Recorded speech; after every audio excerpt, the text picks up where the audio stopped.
We have a duty to make sure that all Native people have the opportunity to thrive. To do so, we are committed to make sure all Native communities are places of economic opportunity.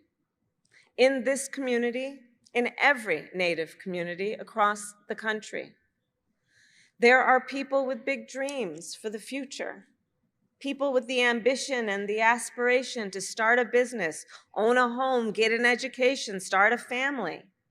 But turning a dream into reality requires, when we're talking about economic opportunity, requires access to capital and financial services. Home loans, small business loans, lines of credit. And as we know, many Native communities are cut off from these essential resources. In fact, Native households are more than 3 times as likely to lack access to traditional financial institutions. So to address this inequity, our administration, President Biden and I, have invested more than $500 million in Native entrepreneurs and small businesses.